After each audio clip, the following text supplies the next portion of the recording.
Hello friends, स्वागत करुछि आपनको आम YouTube channel को। आज आम गरम पानी लाभ विषय जानिबा। ठंडा पानी आम देहर शोष मिटाई थाए और गरम पानी आम देहर रोग दूर करिवारे सहाय्य करे।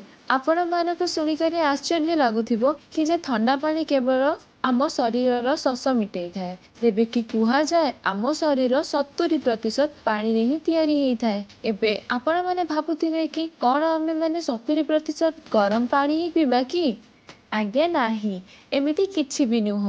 मो कथा कहवा खाली एतिकी जे आपणको गरम पानी केवल सकाळु सकाळु ही पीवा दरकार। यह पीले आपण निज देह को बहुत प्रकार रोगरू बंचई रखिए। तेणु आसंतु जानिबा गरम पानी पीबार लाभ। प्रथमे गरम पानी पीले आम देह भितरे थिबा विषाक्त तत्व गुड़ा बाहरी जाए, जहाँकि बाहर जंक फूड खाइकी आम भितरे उत्पन्न हेई थाए।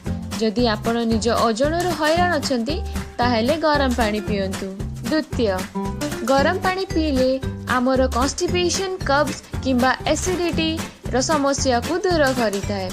जदि आपणकू कब्ज और कॉन्स्टिपेशन बेसी हुए और खाइबा परे ठीक रे हजम ही पारेनी ताहेले आपणकू गरम पानी पीबा दरकार। सकाळे उठिकी और राति रे खाइबा परे गोटे ग्लास गरम पानी पियंतु। जदि आपण माने मासे एई प्रक्रिया को फॉलो करिवे ताहेले आपणक पेटर समस्या दूर हेई जिवो।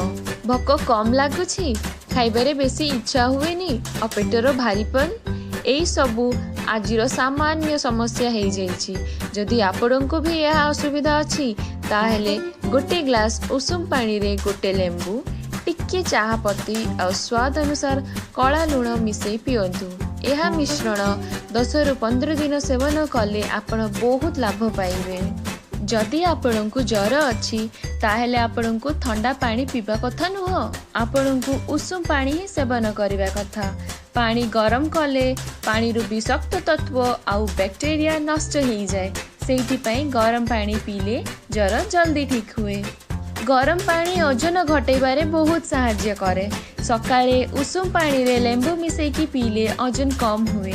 एई मिश्रण देहर मेटाबॉलिज्म कम करे और यह सांगरे कैलोरीज भी कम हुए। जदि आपण ओजन घटेबा चाहुछंती ताहेले गरम पानी रे नियमित सेवन करंतु। एथिला आमर आजिर नुस्खा।